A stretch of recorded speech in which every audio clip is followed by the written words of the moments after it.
هادو بيت كريستيان بزعا مستر فطرة عالم زواب تمرتي بمسارة مصحف قدوس بفلاي مصحف ذا فطرت عندما ترجمي كم أون مصحف ليقاونت كم هيمانة أبو أكسيمار السبلة أنت نري نزعل مفتات رب سروح بخمس السعب نبرهره مالتي فطرت مهابة ألوة كابزي لنا مهلا ممسو أرثوذكساوي بيت كريستيان كم اتمهروا እግዚአብሔርና ዓለም ቅድሚ ምፍጣሩ ዝኾነ ይኹን ቁሳው ነገር ወይ ማተሪንግ ወይ ቦታ ይነበረን ማለት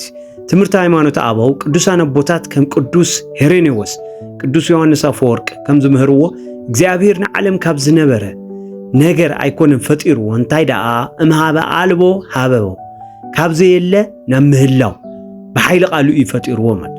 ናይ ፈጣሪ ስልጣን ዓለም በኃይሊ አቦ ወይም አብ በተናጋሪነቱ ድማ በቃሉ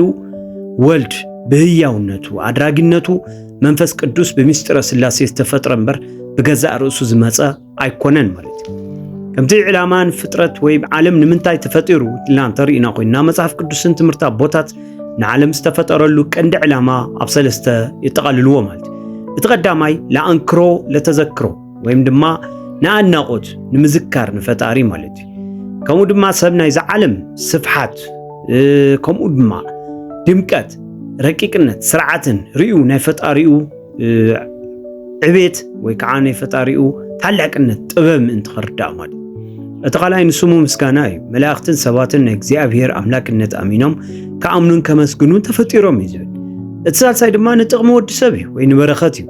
እዚ ግዙፍ ዓለምን ኣብ ውሽጡ ዘለው ፍጥረታትን ኩሎም ንወዲ ሰብ ናይ ስጋን ናይ ነፍስን ምግቢ ጠቃሚ ኮኑ ከም ዝኾኑ ገይሩ ይተፈጢሮም ማለት እዩ ስለዚ እቲ ሳልሳይ ናይ ዓለምን ናይ ወዲ ሰብን ዘሎ ርክብ እንታይ ይመስል ንሕሪልና ሰብ መንፈሳዊነት ነፍስን ቁሳዊ ስጋን ስለ ዘለዎ መንፈሳዊ ዓለምን ቁሳዊ ዓለምን ዘሎ ድልድል እዩ ማለት እዩ ስለዚ ምድሪ ኣብ ውሽጣ ዘለው ኩሎም ፍጥረታት ንወዲ ሰብ መንበሪ መእለይ ይኾኑ ተዋሂቦም እምበር ሰብ ናይቲ ዓለም ባዕሉ ዋና ይኮነን ማለት ከም ክራይ ገይሩ ዝተዋህቦ እዩ እንታይ ደኣ እግዚአብሔር ዝኣመኖ መጋቢ ወይ ድማ ወኪል ገይርዎ ማለት ስለዚ ንዓለም በቅድስናን ብጥንቃቄን ናይ ምክንኻን ሓላፍነት እዩ ተዋሂቦ ናይዚ ዓለም ሓላፍነት ግዚያዊ ምዃኑ በመሰረት ትምህርት መጽሐፍ ቅዱስን ሃይማኖት አበውን ሕጂ ዘላ ዓለምን መልክዓን ዘለዓለማዊ አይኮነን ማለት ዓለም ብምኽንያት አበሳን ኃጢአትን ወድሰብ ውድቀት ዘጋጠሙ እንትኾን ብናይ ክርስቶስ ድሕነትን ምሕረትን ይሓልፍ ማለት ኣብ ዳግም ምጽአት እውን እዚ ዓለም በሓድሽ ተፈጥሮ ክትሕደስ እያ ሓድሽ ሰማይን ሓድሽ ምድርን ስለዚ ናይዚ ዓለም ህይወት ናብቲ ዘለዓለማዊ መንግስቲ ሰማያት መሸጋገር መገድ እምበር ናይ መወዳእታ ግባ ይኮነን ማለት ስለዚ ኣብቲ ትምህርቲ ኦርቶዶክስ ተዋህዶ ቤተ ክርስቲያን በመሰረት መጽሐፍ ቅዱስን ጽሑፋት ቦታትን ሰብ ኣብዚ ዓለም በመንፈሳውን በግብራውን መንገዲ ዝጥሕለሉ ወይ ዝወድቀሉ ቀንዲ ምኽንያታት ብኸምዚ ዝስዕብ ይግለጥ ማለት ካብ ፈጣሪኻ ምርሓቅ ናይ መጀመርያ ናይ ነፃነት ብጌጋ ምጥቃም ማለት ነፃነት ብጌጋ ዝተዋሃቦ ወዲ ሰብ ነፃነት ኣሎ ነገር ግን ብጌጋ ኣጠቃቅማ ዘይምኻል እግዚአብሔር ንሰብ ሙሉእ ነፃነት ሕግን ሕሊናን ሂቦ እዩ ማለት ሰብ ካብቲ ምንጪ ህይወት ዝኾነ ፈጣሪኡ ርሒቁ ብገዛእ ርእሱ ክምራሕን ክመሓደርን እንተፈቲኑ ከምቲ ካብ ማይ ዝወፅእ ዓሳ ዝመውት ብመንፈስ ይጥሕልን ይወድቕን ማለት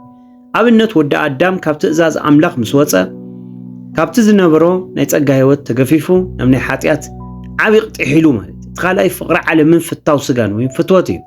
መጽሐፍ ቅዱስ ኣብ ቀዳማይ ዮሐንስ ምዕራፍ 2 ፈቅዲ 16 ከም ዝብሎ ፍትወት ስጋ ፍትወት ዕንትን ዕብዳንን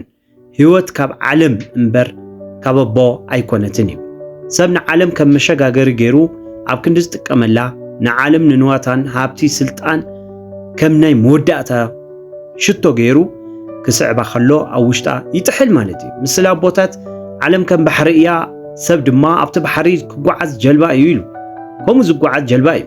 ማይ ኣብ ትሕቲ ጀልባ እንተሃልዩ ጀልባ ትንሳፈፍ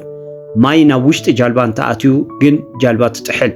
ሰብ እውን ንዓለም ኣብ ልቡ እንተእትይዋ ይጥሕል ኢሎም መሲሎሞ እዩ ማለት እዩ ስለዚ ሳልሳይ ትኽብድን ዘብሎን ትምትላልን ውዲትን ዲያብሎስ እዩ ዲያብሎስ ንሰብ ካብ ፈጣሪኡ ንምፍላይ ናብ ጥፍኣትን ንምስሓብን ብዝተፈላለዩ ፈተናታት ክፍትኖ ይጽዕር ሰብ ብንቕሓት ብጸሎትን ብትእዛዝ ኣምላኽን እንተዘይተሓፂሩ ብውዲት ጸላኢ በቐሊሉ ይጥሕል ስለዚ ሰኣን ትሕትናን ብትዕቢት እውን ብኻሊእ መውደቕ እዩ ትዕቢት ናይ ኩሉ ኃጢአት ኣቦ እዩ ሰብ بجزاء حيلن ببلحاتون مرحلوه إلو كحسب كلون فتاريو كرسع كلون نايودكات مجمرة يخون مال سلازي سب أبز عالم زتحل عالم سلز قلقتو وي سلز زتحلتو زي كونس سب نرأسو كابز زدحنو زيابير أرحيقو كابز زدحنو زيابير أرحيقو نعالم أبلبوتيو بفتوتن بتعبيتن زمرحيو مالتي زي كله دما نايسب مستوعلن نايسب دخامن نعلم مكلاسن زبل بسفحو عبزي يردونا مالتي